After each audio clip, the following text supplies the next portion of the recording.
Right, Jordan, we've got another good podcast coming up, pal. But obviously, before we get started, let's talk about the Athletic because they must be buzzing with all the football back. They've got daily articles, interviews, and they are in the know with what's going on. So remember, we have a special offer for the pod. What is it, Jordan? It is a 7-day free trial plus 50% off your yearly subscription on theathletic.co.uk/I had trials once. Our lifelong friends still going, Beer 52, are giving away I had trials once listeners the chance to get a free case of beer delivered straight to your door, which is perfect at this time. Usually £24, but the only cost is $5.95 for delivery. What's the link, Jordan? Your kid's all right, lad. It is $5.95 for delivery instead of £24, and it's beer52.com/trials. There's the link. Get right on it. Perfect. Nearly as cheap as getting it for free. Yes, Pugh. Go on, Pugh, lad. All right, how's it going? All right, Pugh. How are you getting on? Good, thanks. It's good Proper to have a northerner on. It is. I know. I haven't lost the accent. I've been down here for a while. Where are you now then? Are you locked down there then? Oh, well, I think you'll be back in training, won't you? Yeah, but we started training last week, like groups of 5, and then tomorrow we can have contact training. So right, back in today, and then we're Monday, Tuesday, Thursday, Friday, Sunday this week, and we've got a game against Norwich in a friendly on Tuesday. So bloody hell! Decent. How are you finding it? Yeah, you're all right, aren't you? Yeah, all good. To be fair, it's a lot more travelling than just down the road to Bournemouth. About an hour and 40 to the training ground. So, but to be honest, just crack on with it. Has it been raining down there? Where's your tan? Where's your lockdown tan? I know, back to 50 down here, mate. It's too hot. How have you got the tagline, the foodie footballer? Where does that come from? Because I know your brother, and that is the total opposite to what he's about. To be fair, it was I'd done like a nutrition course about 6-7 years ago now, and it was when the missus had the second baby.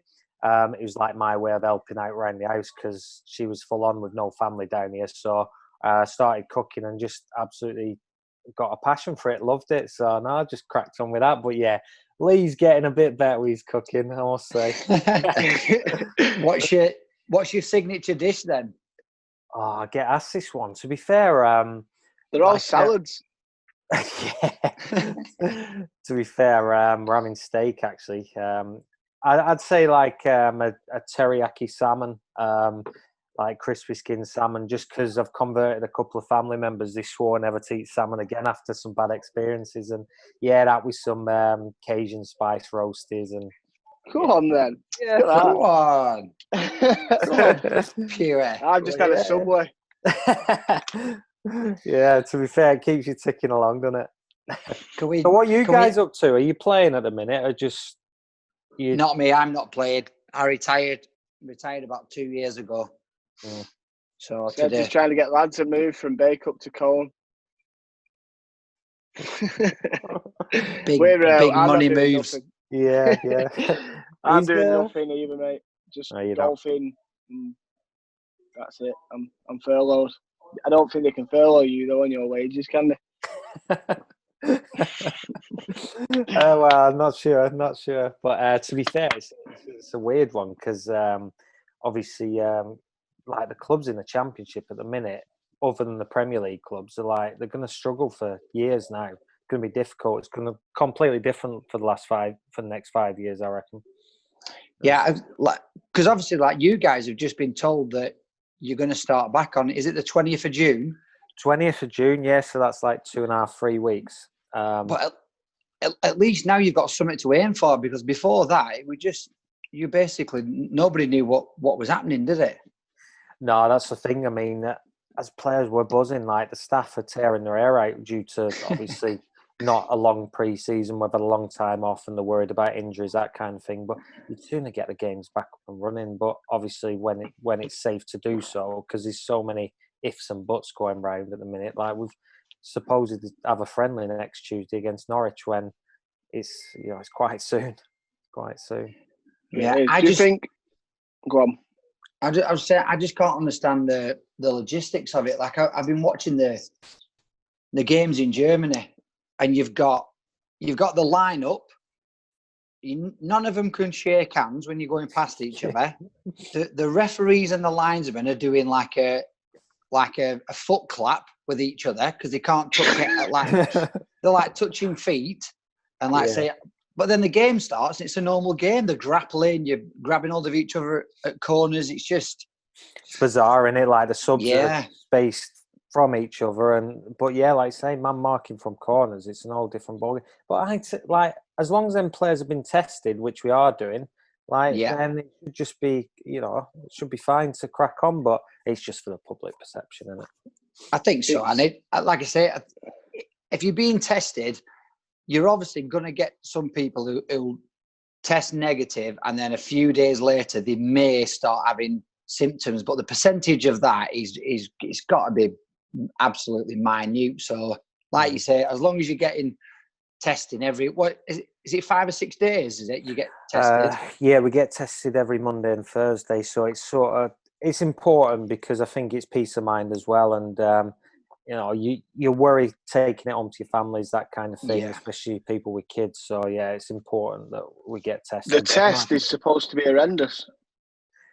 It's funny. It's like a cotton bud, like right up the back of your nose and down your throat. Yeah, I've had it about 3 or 4 times now. It's what? I've got hay fever, and it's just my left nostril. It goes up, and your eyes water, and I can't stop sneezing. It's not bad. Just a weird feeling. They could use a mop on your brother's nose, though.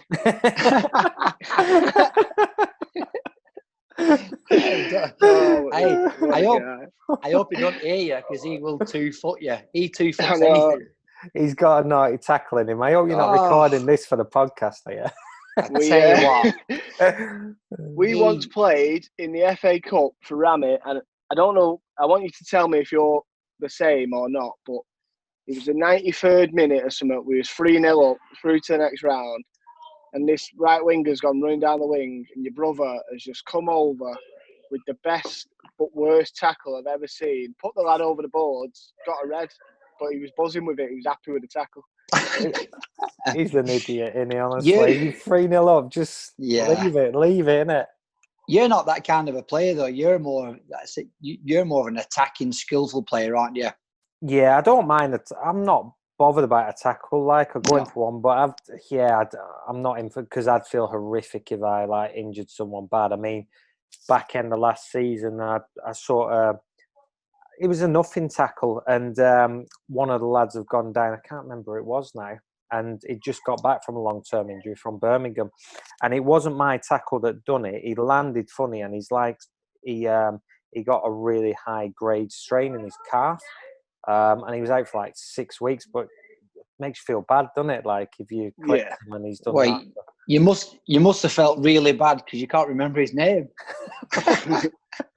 It was a long name, actually. Right, let's talk about where you started. Obviously, a local lad in Day Cup. Signed for Burnley. What happened? Basically, I had a really good YT. Terry Pashley was my manager. It was amazing. Great coach. So much time for Pashley. I think he's scouting now for Burnley. Developed a lot under him. Stan Turnham was in charge at the time. You probably don't remember him. You will, Gaz. Yeah. Don't cross Stan. Don't cross Stan. No, got some stories about Stan. But no, I was on the bench at 16 at Villa Park in the Carling Cup back then. He really liked me, and then changed of manager. Steve Cottrell came in, and just for one reason or another, he didn't see my future at Burnley. I think in my final season, I was 18. I scored 27 goals in 17 games in reserve and youth team. Didn't really get a training session with the first team. So I I had to grow up here and go into his office and just have a chat and say, look, do you see my future with Burnley? And he said no. I wasn't really good enough for his side, and then I went to Bury on a short-term contract. Done well for 5 or 6 games towards the end of the season. I think it was in March, coming towards the back end, and they offered me a year contract. And was that with the first team? So you left. Yeah, you left. But how can you score that many goals and do that well for Burnley under 18s or whatever it were, and not get a contract? Like how did that make you feel? Yeah, it was a kick in the teeth, really. But it, looking back, it was a blessing because it improved my character as a player and as a person. I learned to deal with setbacks, and I was a Burnley boy. All I wanted to do was play for Burnley. I loved it, and I just wanted to prove him wrong and go out there and play football in front of a crowd. And to go into first team football straight away from just playing reserve team, youth team. I went on a loan to Kidderminster in my time at Burnley, which was really good. I got absolutely kicked to death. What league was they in then? That was a conference. Ended up getting the showboat actually for the rainbow flick. I've just seen that. Yeah, soccer, yeah. Yeah, rainbow flick and a little volley for an assist. But no, that was good experience. And looking back, it was one of the best things that happened to me because I could have maybe spent 4 or 5 years playing reserve team football and not getting that education of first team football. So it was a blessing. What do you think your attributes were then at that age? What would you say obviously it stood you out? I'd say just the willingness to work hard. I worked hard. My end product was really good. I got a lot of assists, a lot of goals in youth team football. And then I just needed to take that into first team football. I wasn't the biggest. I needed to work on my strength. I was a fit lad. I just think to be able to get up and down the football field, I think you guys know who's played football, no matter how good you are technically, if you're not fit enough, then you're gonna struggle. You can be brilliant technically for 10, 15 minutes in training, but once you're under pressure of getting up and down that football field, when you're mentally fatigued, when you're tired, it's being able to do your stuff. I'd say work ethic. I mean, I try and outwork everyone in front of me. And obviously, like, I know we'll cover it a lot more in a little bit. Like, I don't want to jump forward too much, but obviously there must be a massive difference of fitness in your League One, your League Two, compared to when you was in the Prem. Like, you can just physically see it. And is that because you've come through the leagues? Is that something that you had to really work on? Because you see a lot of lads coming up through Cat 1 academies, and they've basically had that all their life, that level of fitness and being taken care of. Did you have to obviously physically work on that the higher each league you went? Did you notice it? Sorry, let me knock that off. Oh, that's the gaffer. It's the gaffer getting. What are you doing on that podcast? I know, knock that off, honestly. What have I told you? I mean, from back in the day, there wasn't the fitness coaches we had today. I mean, it was old school. I mean, we'd end up doing a 12-minute run. Sorry, who keeps ringing me? Loz! I mean, it's one of the little ones, mate. She keeps ringing through on FaceTime. Oh, nice. Hey, yeah. just talking about that, I was telling Jordan before, when I was at my peak, I did a 12-minute run in 11:40. He does it every time. It's shite. So going back to that, we used to do a 12-minute run to a set of hills, and then do some hill sprints after it with, carrying weights, all that kind of thing. But as the games progressed, the fitness coaches and the levels are incredible. I mean, there's a massive difference, League Two, League One, Championship, Premiership. I mean, the athletes in the Premier League are just second to none. You spend a hell of a lot of time chasing the ball because they keep possession so well. I remember when I was on the bench at the Etihad against City, and I came on after 7 minutes because one of our lads got injured. I ended up running. Stay on. I ended up running 13.7k that game. Oh my goodness! How many times you touch it? You know what? I'd say probably about between 15 and 20 times. We had you had David Silva, De Bruyne, Sterling, and I can't remember. And then you had Walker. They were all on the right side, so they just like played. And I was on the left wing, and they were just playing triangles and like the movement and ability. But Bournemouth weren't a bad footballing team either, so.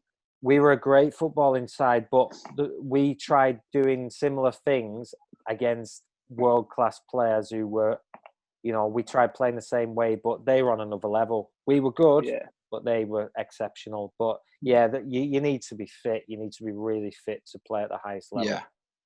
How was your year at Bury then, when you signed there? Because you would have still only been a young 18, 19. Yeah.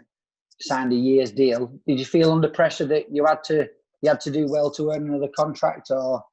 Yeah, I mean, I was young, I was naive, and I just cracked on. I just wanted to kick a ball around and play football, and I didn't really think too much about it. But yeah, all I wanted to do as a young lad, I was kicking the ball against walls. I wanted to play football. I wanted to be a footballer, so I knew I needed to perform. And I remember playing the first 5 or 6 games, and I was on fire. I was murdering fullbacks because I was quick against the fullbacks back in the day, and that was another attribute. I was really quick when I was young, and I just used to go at fullbacks with positivity, and even if they tackled me, just keep getting at them. That's what I was always taught, because it's their worst nightmare, get crosses in the box. And it was a real tough challenge, really good. Did you play as an out-and-out winger? I was a right winger. Yeah. Didn't have no wing backs then, did they? Like wing backs it's only been around about 6-7 years, a wing back. We were solid 4-4-2. I had Chris Brass at right back, and you remember his goal when he hit it against his nose and went broke his nose, didn't he? Yeah, broke his nose. So I played in that game. That was good fun. That's got to be the best own goal I've ever seen. But like I still speak to Brassy now, because did Brassy back then. So whenever we were winning with about 3 minutes to go, he always used to have a throw in where he'd never throw it into play. Yeah. Just waste time and just throw it out of play down the line all the time. It never once went into play. The referee would be like, take it again, go back. He'd waste about a minute and a half. Yeah. He did, yeah. He did that on purpose, didn't he? Time wasting. Yeah. But no, it was Brassy's top lad. I used to travel in with him, actually.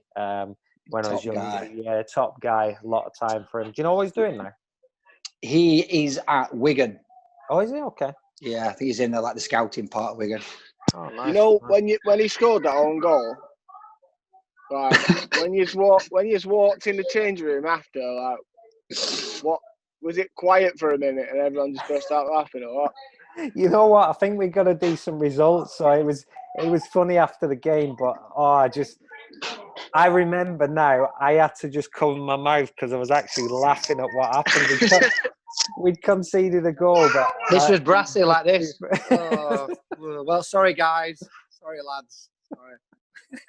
So it was good fun, but I think we got a result. So yeah, it was all right in the end. Great on goal. What a guy! Well, you had the not so friendly ghost, didn't you, as manager as well? Yeah, Chris Casper. You know what? He was really good with me.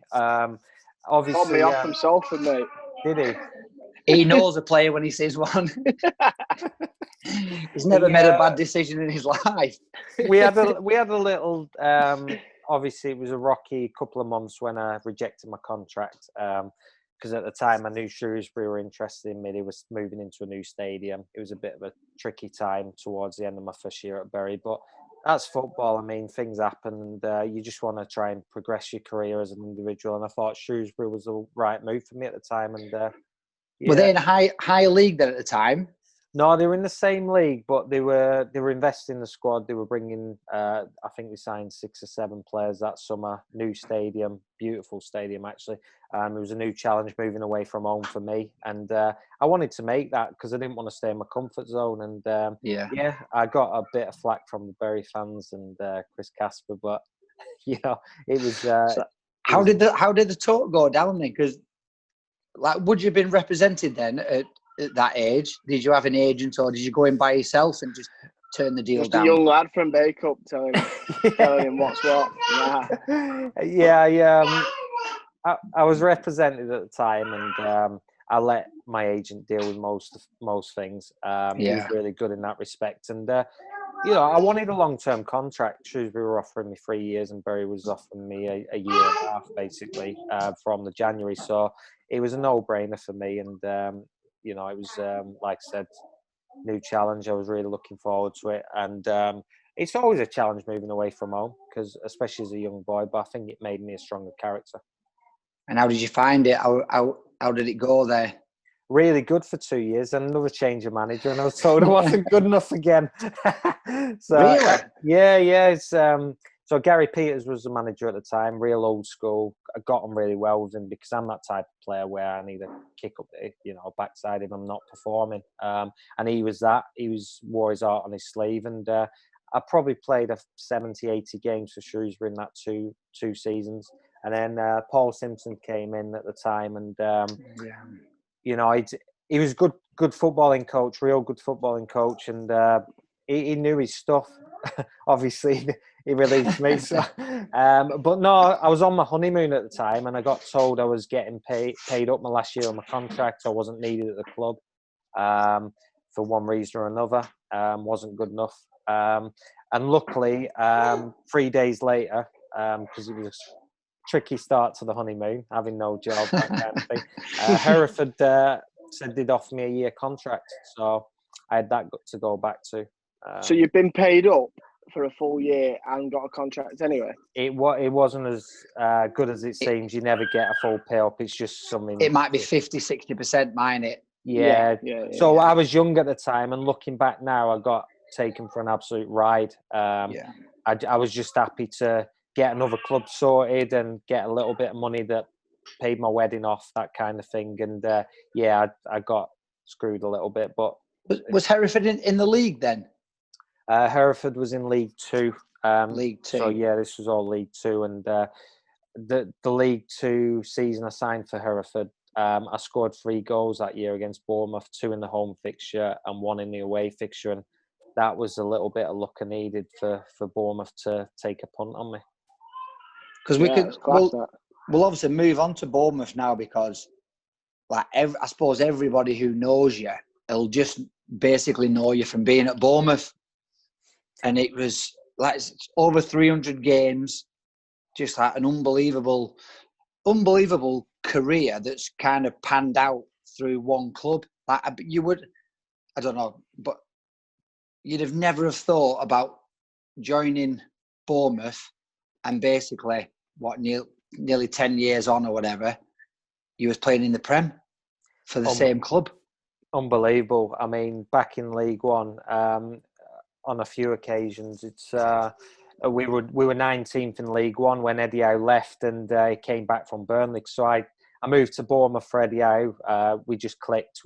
His philosophy, his style of play suited me down to the ground. And after just over a season, he left for Burnley, and we got in the playoffs that first season, just missed out. We drew 3-3, lost on penalties to Huddersfield. And then the following season, we were 19th in the league. Eddie Howe came back, and we went on that unbelievable run of I think it was over 18 games unbeaten to get promotion from League One. It just proves how good a manager he is. From 19th place? From 19th, yeah. I can't remember the exact dates, but we were 19th in the league around November, December time.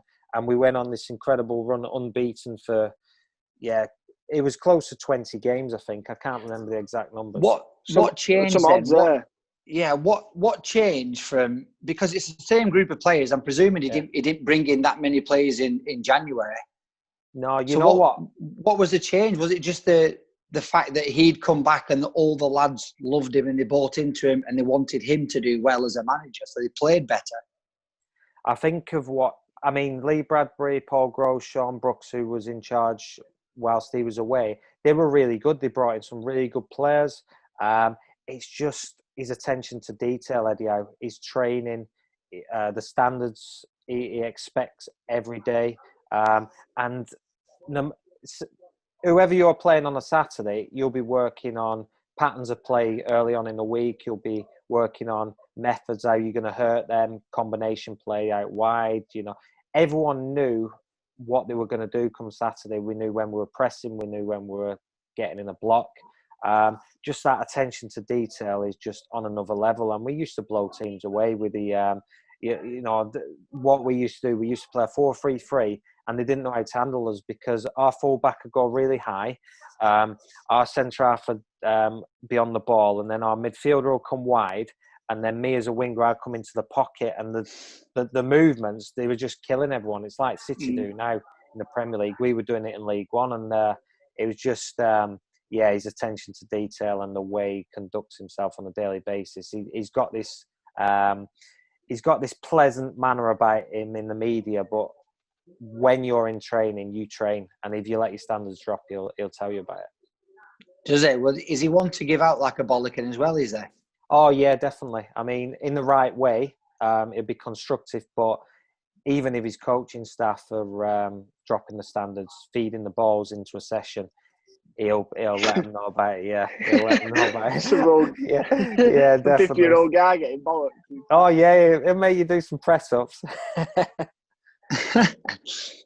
Do you not think though, as a footballer, when everything else is taken care of and you step onto that pitch and you're not asking any questions, you're just playing, and you know that if he comes inside, he's covering, I've got to go there. If he comes across, I've got to go there. When everything's, like you say, attention to detail, that just takes all the questions away as a footballer, so you can just go on and play.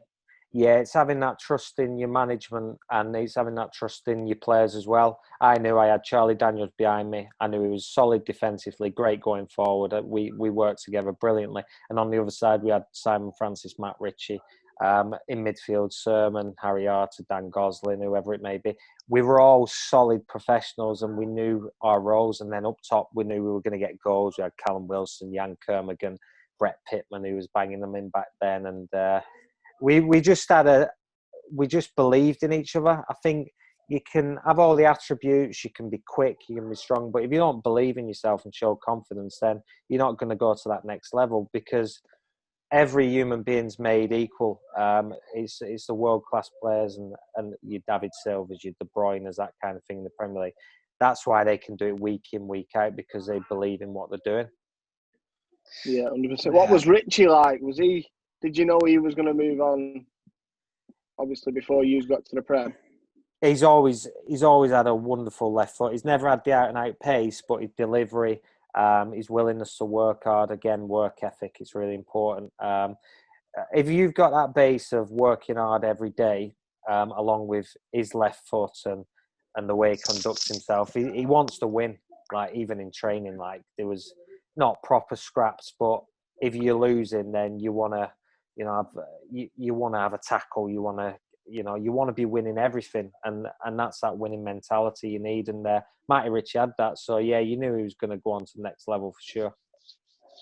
What happened when you moved up to the champ? Because he kept quite a lot of the same team. Like, I suppose he kept quite a lot of the same team even when you got up to the Prem. But I suppose that as a player, that installed that belief that the managers got in you. Surely that helps you kick on then for the next season as well. Yeah, it does. We most of the lads that played in the Premier League were played back in the League One days. So just him showing that belief in you, and it just proves like anyone's good enough. You see all these players in League Two that can play at a higher level. It's just being given the opportunity, because it could have been quite easy for the gaffer just to buy 6-7 players who were proven at championship level. But we were chomping at the bit. We wanted to prove ourselves. We had a lot of players in that team.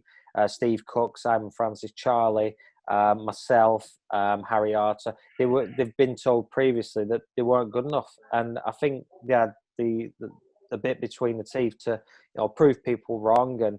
And obviously Bournemouth at the time, they weren't in a financially great position. They were offering, decent contracts and that, but we haven't come from a background where we had it on a plate. We didn't have money here and there, and so we wanted to work hard to achieve our goals and move up on that ladder.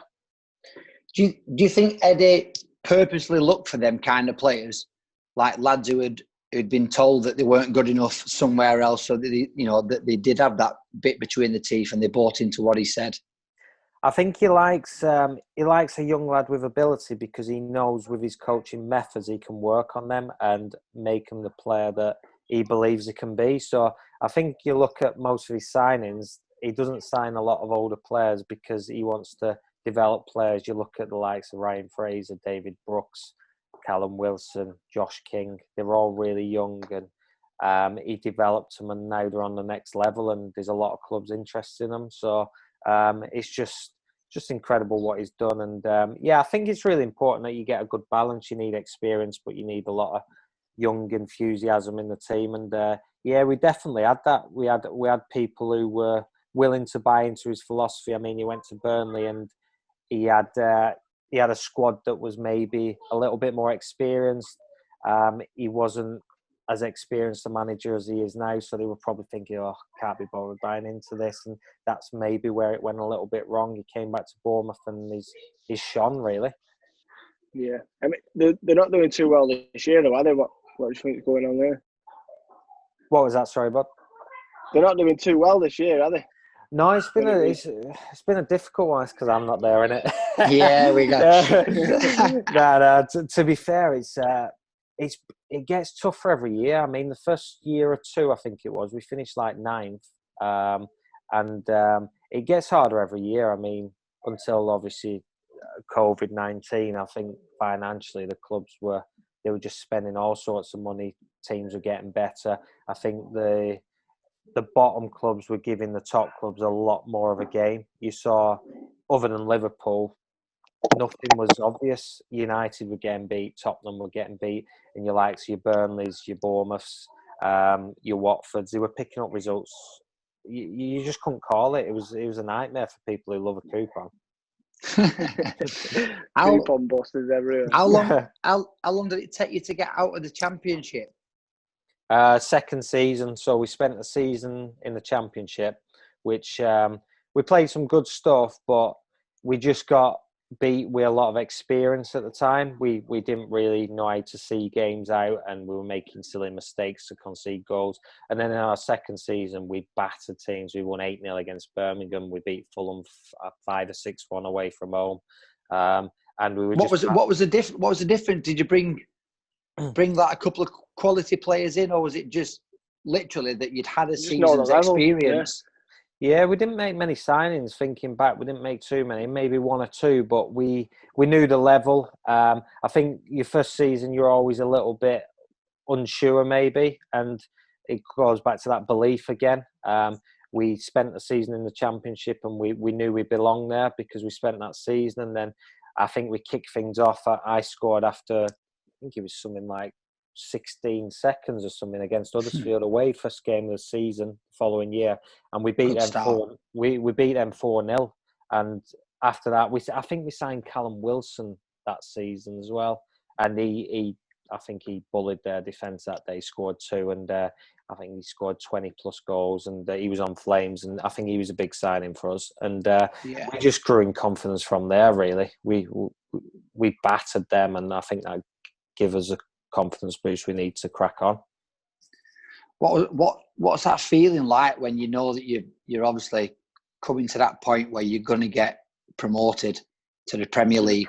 Yeah. The height, like literally the pinnacle of your playing career, where you can get to, obviously, apart from maybe representing your country, but you can't play any higher as a player. It happened so quick as well, though, because I was speaking to Lee at like Rami, and he was like, "Yeah, my brother's at Bournemouth." And I was like, "Oh, it must be decent." Like, and then it weren't long after. It was like, "My brother's on telly Sunday playing in the Prem." And you're like, it was just so quick. And yeah, it's like a dream. Because when you're in your League 2, League 1 days, you always dream about it. You always want it, and it's just visualizing it as well. I mean, we were, when we had, I remember the Bolton game. The week before, we had a free. No, it was on the Saturday because we were playing Bolton on the Monday, and we needed. I can't remember we needed Fulham, someone to lose. I can't even remember the team now. It's a blur. And I think it ended up being 5-4 the game. and all we needed, and we were buzzing because the other team who needed to won. And we needed to go into that Bolton game knowing if we get a result here, we're up. And I scored the first goal, and we had that mindset that we were going to win the game. As soon as we scored that first goal, we were blowing teams away. So it was just the best feeling ever, because even though we had another game left against Charlton, we went out Monday night after the Bolton game, had celebrated getting promotion to the Premier League. And Where did you go? We went to back in Bournemouth, or did you stay up here? Yeah, back in Bournemouth, because we played. It was a home game, so we went to a place called Halo. It was a converted church into a nightclub, believe it or not. very, very strange. But the town was buzzing, like everyone was out. We had an amazing night, and then we needed to focus on the Charlton game on the Saturday, because that we needed to win that to get become champions. And it all fell into place. Amazing feeling. What a week, though. Who was like the biggest idiot on a night out for Bournemouth? Oh, we had a few, to be fair. to be honest, it was one of them. You wanted to celebrate, and we had a great night, but we knew we had another game in 4 or 5 days, and that was massive because we wanted to be champions. So, but no, we had a real good laugh, and like I say, the whole of Bournemouth was out, so it was just carnage, absolute carnage. The team spirit must have been brilliant at Bournemouth, because you've kind of all come through it together. So it's not just you realising your dream to get to the Prem and everybody else has already been there already. It was all of you achieving it together. Yeah, I think that was a massive part, the team spirit. We used to, because a lot of us living within 10, 15 minutes of each other, we go for coffees after training, we get together with, the missus and go out for food, and they'd be coming round to the house, that kind of thing. And the team unit was brilliant. We had great banter, great set of lads. We had no one above the station just thinking they were better than everyone else. And that goes back to the training as well, like no one tossing it off, giving it all that. They all wanted to do well for each other, and we had some great characters in the dressing room, mixed with a lot of youth and energy. Who was the leader? Who was the leader in the dressing room? We had quite a lot, to be honest. I think that was a good thing. We had obviously our captain, Tommy Elphick at the time. He was brilliant before games. We had Simon Francis, loads of experience, Charlie Daniels, Steve Cook. We had a team full of leaders, to be honest. I used to love arguing in training, to be honest. I had quite a lot of arguments when I was losing and that kind of thing. So we had, I think that was a big thing. We had some quieter characters, but everyone were winners. They wanted to win. And I think from our captain downwards, we all bought into it. How was your first year in the Prem? What would you say was the biggest difference? And is there anyone in that first season that just kind of blew you away, that you just thought, wow, we've come to a different level here? Yeah, I think when we played Liverpool and City, they're on a different dimension. I mean, I remember just thinking, I can't believe how much I've run today. I was knackered. It took me like 3 or 4 days to recover. But me as a winger, Valencia was unbelievable for United. He had everything. He was power, quick, and especially with them, they kept a lot of the football. He could just stay high, and me as a winger, I just had to defend because I weren't getting much of the ball because they were keeping. We ended up grinding a 1-1 draw. I think they missed a penalty. Ibrahimovic missed a penalty. I ended up chopping Jones to win a penalty, so that was good memories. And then I got subbed at half time because one of our players got sent off. So I was devastated. Why would you get dragged though? Attacking did you take player, it well, wasn't or it? did you? I took it well, yeah, because I thought, I won a penny here. I played well. If I'd have had a beast, I'd have been a bit disappointed. But yeah, I was one of these because I was an attacking player, and you had. We were playing 4-3-3. We had one up top. He weren't going to bring like Callum Wilson off because he was a threat running in behind. He usually just took Matty Ritchie inside because he played in midfield as well. So I was the obvious choice. Frustrating. You knew it was coming. Yeah, as soon as he done it, I knew he was coming. Good. Who did you support as a lad? Was it one team that you were looking forward to playing?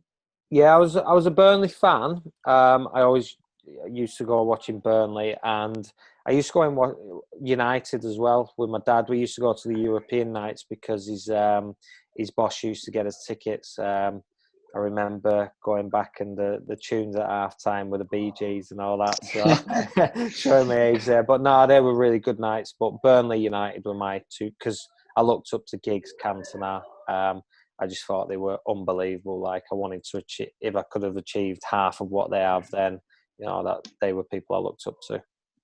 How did that feel going back to Turf Moor then? Obviously being like 10 years earlier or whatever, being released.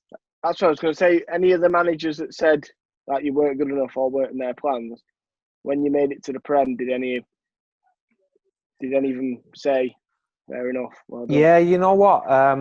Paul Simpson was assistant at Derby for a while, and he pulled me after a game and just said, "Look, you've done amazing. I'm chuffed to bits for you. You've done great. I was wrong." So that was really fair nice. play. And Yeah. I have a lot of respect for him for doing that. And you know what? He was a great coach, and I had a lot of respect for him. So I hold no grudges. Everything happens for a reason, and if I wouldn't have had these stumbling blocks in my career, then I might not have been at Bournemouth for 9 years. He walked off and he gave you one of them. Still a bit. One of them. Is that one thing that you have worked on? Do you always do a lot of extra work after training, whether it's delivering free kicks, pens?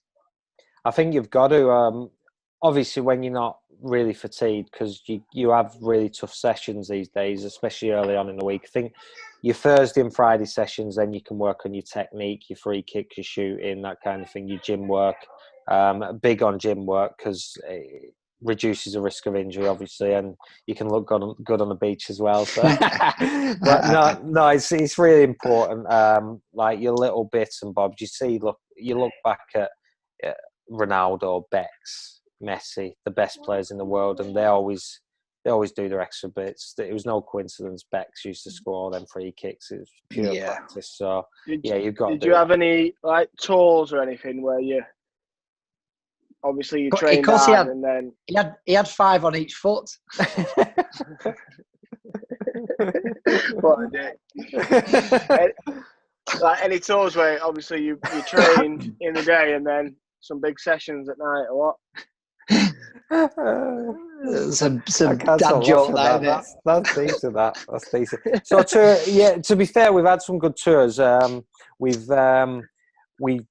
trained at Madrid's training ground for 3 or 4 days over in Madrid. I think it was February. We had like a little break, so we went over there. We trained.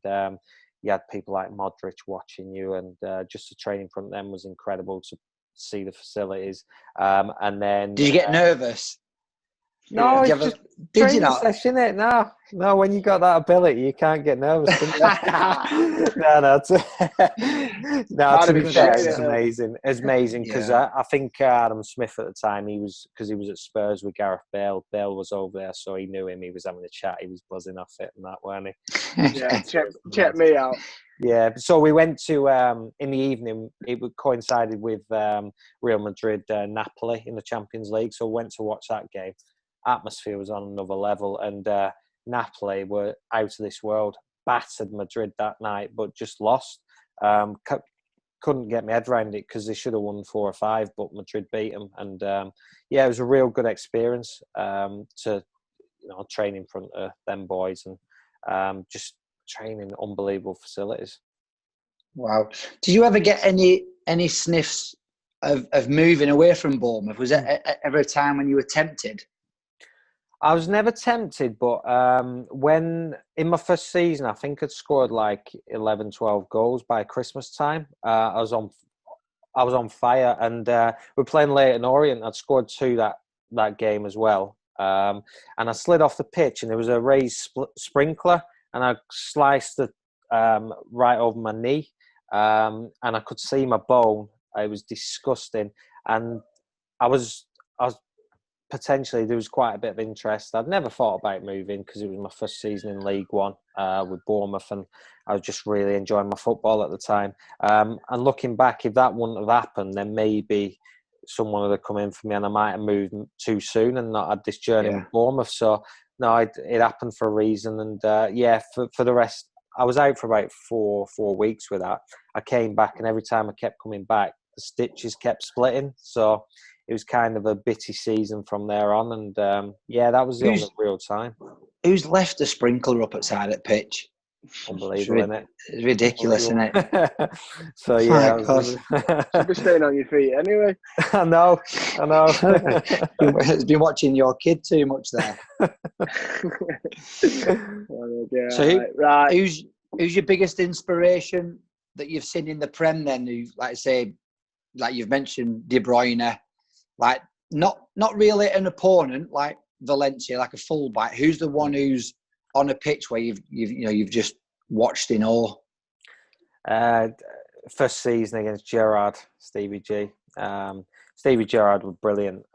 Just box to box. He was coming towards the end of his career, and he was up and down all game. And I nutmegged him that game, so that was quite nice. Yeah, I was buzzing with that. But no, to be fair, like, he was brilliant. There's too many to name, to be honest. You look at the likes of I played against Ronaldo when he was young as well. When I was in the youth team at Burnley, we played behind closed doors. That's one of the times I got called up for the first team, and he was just on another level. Was he playing for United then? Yeah. Scholesy played, Giggs played. Scholesy, like, unbelievable, best player I've ever seen. Could you tell Ronaldo was going to be a joke though? Yeah, he just had everything: pace, power, step overs. Had a lot. He just needed to, obviously. Fergie whipped him into shape, didn't he? After, because he used to over elaborate sometimes, but he's got everything now. But there's too many to name. The Premier League's just you look at the Premier League and you probably watch them on TV sometimes, and you think, is he really that good? And then you go and play against them, and you think, he's a joke. I was watching the Prem before all this happened, thinking it's getting crap. And then I watched the Bundesliga the other day, and I thought, Jesus Christ, we're so lucky to have the Prem, because that was bad. I watched Paderborn. Wow. If I can't get in their team, it's a joke. That's how bad they was, I swear. But no, it's on another level, the Premier League. Even Harry Kane, like, I've never seen anyone finish like him. I think he's unbelievable, isn't he? Oh, it was our first season, and I don't think he'd scored for ages. And they're like, he never scores in August, does he? That's what the thing was, wasn't it? Yeah, we played him in September. He smashed an hat-trick in, was finishing everything, and we set his season alight. But what a finisher! What a finisher! I watched training videos of him. Like, he has them on YouTube, and when people look at they want to be a striker, he's probably the best striker in the Premier League at the minute. He's England's best striker. He puts hours and hours in during the week, just finishing, back to goal, turning, near post, left foot, right foot, and people just see him on a Saturday. That it doesn't. Obviously, you get natural finishers, but you can tell with him, he just works at it, because, like, when he was on loan at Leicester and other clubs like that, he obviously knew that he was short, so he's worked on his game. Yeah, I mean, he's got everything now, because I didn't think he was that quick either, but he can run the channels, he's strong, he holds the ball up well, his touch is good, his technique's amazing. Like you said, he works on all his finishing, and it's no coincidence come Saturday, he scores from the most ridiculous angles as well. Oh, I got cramp. You got cramp? What, from sitting down? Oh. Hey, you've got a good tan, haven't you, still, honestly? I've just been on a run. That's what happens when you turn 40. No way. Where's my foot? Oh, I honestly just got cramp then. Oh my God! What did you never have a sniff from England, Pugh? No, I played for the northwest of England, so yeah, that's about it. I was 15, I think 15 at the time. I played for the Yeah, but not northwest. when you was you were doing well in the Prem though. There was not any little. Yeah, nothing. no. I mean, I was doing well, but I mean, you look at a lot of players. You need to be in that. You need to, as an attacking player, you need to be getting ridiculous amounts of assists and amounts of goals to be in that England squad. You look at the squad now. You got Sterling, Sancho, like Harry Kane, Daniel Sturridge back then, who's before his injuries on absolute flames. What a player as well he is. You need to be on another level, and I always believed to play for England, and I still do. You should never stop believing. I want to be in the Premier League again, but you need to be proving it week in, week out against the best. Well, someone said about Eze, who you're playing with now. What you're going to tip him? Is he going to go on? What a player, yeah. It's just so much natural ability, and along with that, he's a great lad as well. Works hard, wants to do well. He's just a nightmare to defend against. He beats players so easily. Do you dive in? He'll just skip by you, just stand him up. He's got the burst of pace to get away from you and hurt teams. Just a real good talent, and it won't be long before he's in the Premier League for sure. He's got a great story as well, because I work for Base Soccer now as obviously an agent, and Eze is with us. Okay. But at 14, I think he got released from Crystal Palace. 16, he then got released from I think it was like Millwall or something like that. And then at 18, he got released again, and then he ended up going on trial to QPR at 18 when he'd just been released as a scholar, and then 2 years later he is where he is. But he'd had them knockbacks 3 or 4 times. It's unreal. I think it's important you get them young, because if you haven't experienced any of them by the time you're 21, 22, then it can probably hit you. Whereas if you've got the right characteristics and the willingness and you want it bad enough, then you will bounce back. But along with all that, he's such a gifted player. It's effortless sometimes with him. You saw players like, I don't know, at QPR, Taarabt back in the day. It looked effortless with him, but he's got that ability plus more. He's got the work ethic as well, and he's going to be a real player. He's played for England under 21s, I think, as well. And I think you said that he's a great lad as well, and like you said, that comes from having them knockbacks. Sometimes when the lads have had it easy and they've had everything done for them, they sometimes lose that hunger. But when somebody says, you're not good enough, you then get that bit between your teeth to prove them right. And then all that ability, when that comes out, if you've got the determination and the motivation behind that as well, like you say, I think it just, makes you that little bit better than the rest.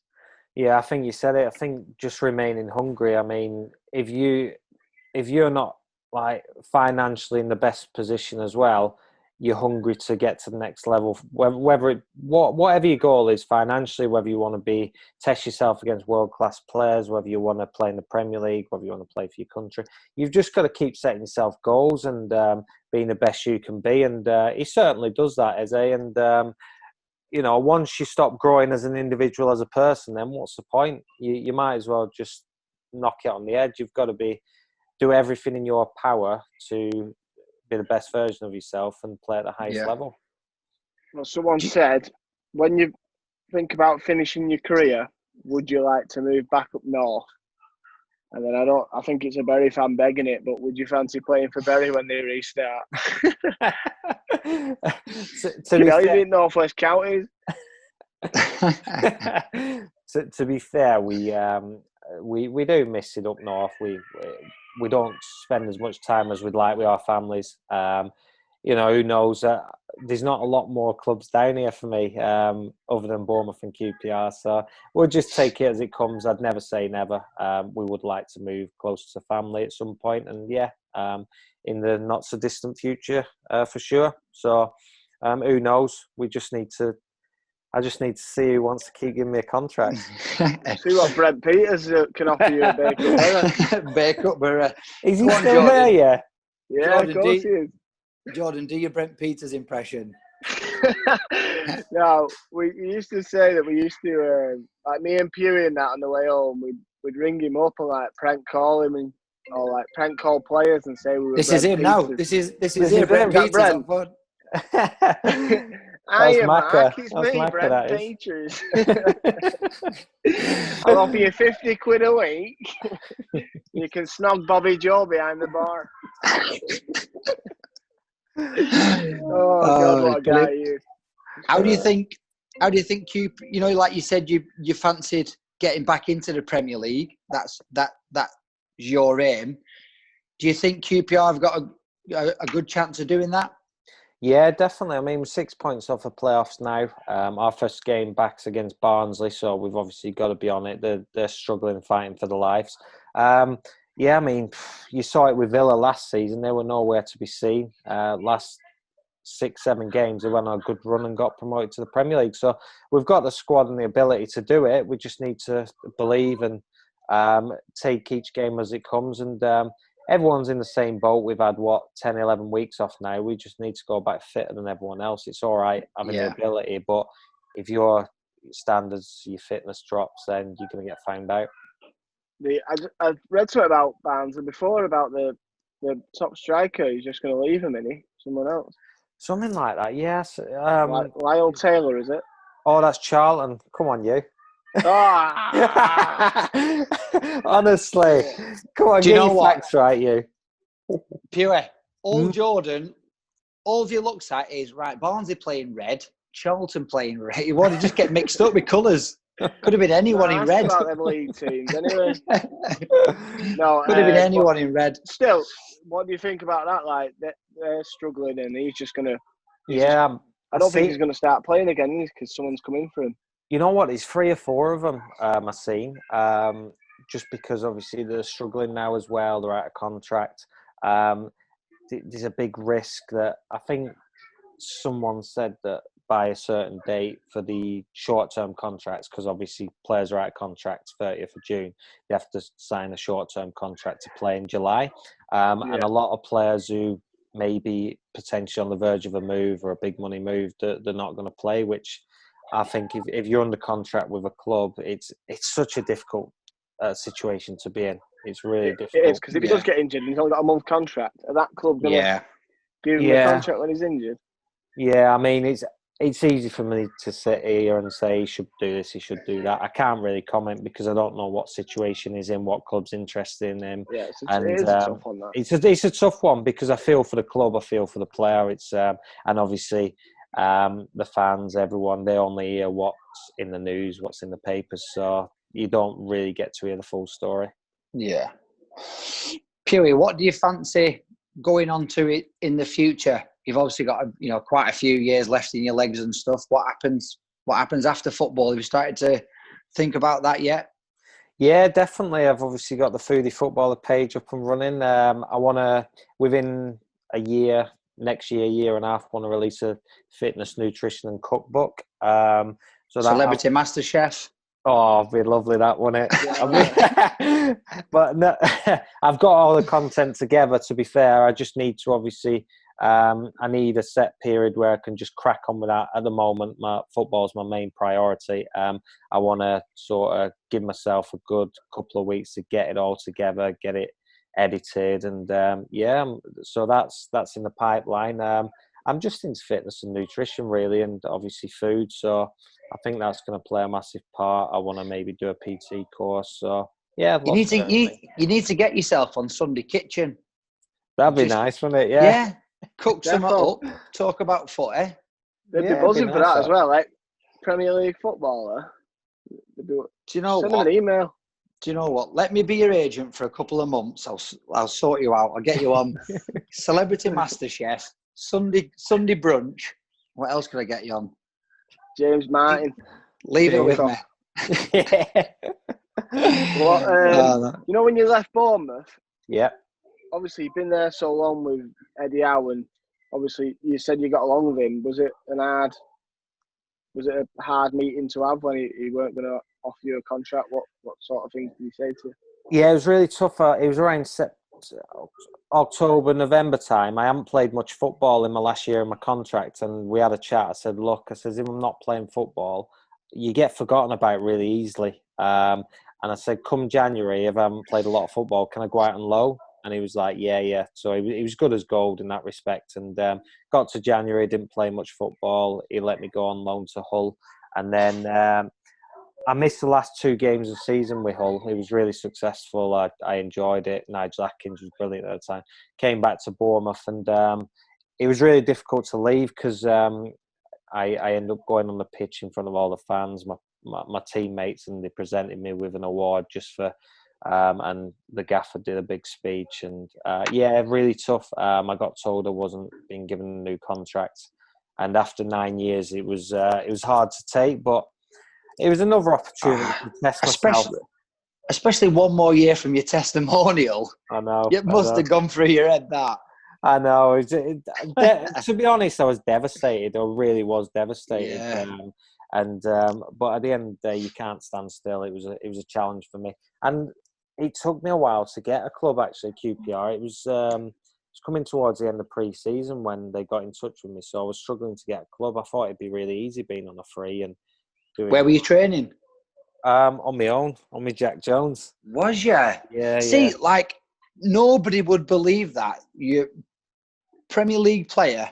You played all them games, scored all them goals. You've left Bournemouth. You're a free agent, and you're training on your own in pre-season, just waiting for that phone call. Yeah, it was That really must be hard. That. It was hard because I knew how much I could give to like a team, but it's just obviously someone believing in you as much as you believe in yourself. And I mean, I went on loan to Hull. I think made 10 starts, 3 goals, 2 or 3 assists as well. Done really well. I broke my toe towards the end of it and missed the last two games. And then had a little bit longer break. And I thought, I've done enough here to get a decent move. And you get a load of clubs that are maybe in and ahhing, whether it's to do finances, his age, this, that. There's all different do reasons. We go for a young lad, or they're looking for different things in a player. And in that market that I was in last summer, there wasn't a lot of clubs in the market in the Championship, especially for a winger of my type. They either want out and out pace or this or that. And it was really tough. It was towards the end of July. I had basically a week's training before we went into the Stoke game in August with QPR.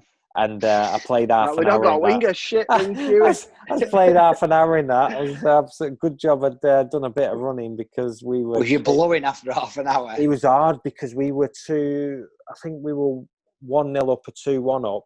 And I got chucked on, and Stoke were just launching balls in the box, and it was like a basketball game. So you know what it's like when you're sub and you're trying to get your second win. It's difficult. Oh, it's the worst. It's harder than starting a game. It's isn't worse. Yeah, it's the worst. So, but I don't know. I've never been sub. You have for me a few times. Like. I have loads of times been sub. I've been a few sub not used a few times. You ever been a sub, Pugh? Sub. I haven't. I'd lose my head, I think, though. I've seen a few people be a sub, come on in like the 82nd and come out at 85th, something like that. Because obviously defenders, it's usually if an attacker comes on, then a defender gets sent off, and then they bring the attacker back off. That's horrible, that, isn't it? Yeah. Right.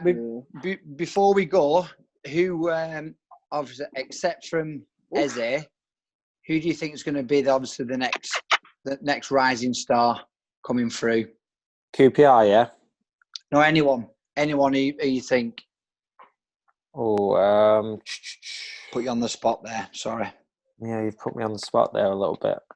To be fair, we've got. I'll name another one at QPR. We've got Brighty, right winger, just absolutely rapid, like strong, quick. He'll do really well. I think he's got quite a bit of interest at the moment. Right. And then another club. Good question. I really like Lolly for Forest. Yeah. He's a good player. We I'm not played against Lolly for uni. Did you? I'm not sure how old he is though. Is he a bit older now? No, I think he might be younger than me. And I think he got 5 in a game. Did us. he? They beat us 6-0, he got 5. Oh wow! But it must be 25, 26. Yeah, I only, think he's a bit Jordan. older. I'll tell you what, the lad at Birmingham, the midfielder's a joke. The 16-year-old. Oh God, yeah. Yeah, I think he had United after him. Like he's got everything. I think he's like 6'3", something like that. He's athletic, can get up and down. He's going to be a real player. Yeah. There's quite a few though that go under the radar because they're honest lads, honest professionals, and they're brilliant at what they do. So, and then you probably look in the lower leagues as well. There's some like hidden gems, really, just not been given the opportunity. I think He's won in conference though. He's well over the hill. Well over the hill.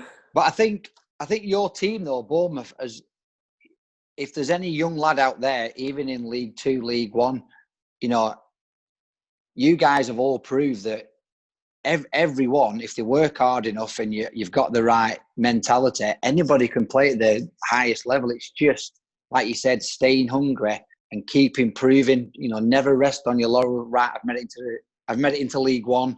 I'm happy here. You know, if you're good enough or you've got that mentality, you should never think like that. You should always try and aim as high as you can. Yeah, definitely. I mean, I had some beasts back in League 2. I had some horrendous performances, and you look back and you think, why did I keep believing? But you just do. You just keep believing in yourself, and you know, I've always said to myself, never get too high with the highs, too low with the lows, and I've got a lot of quotes that I pin up on my wall and I look at every day.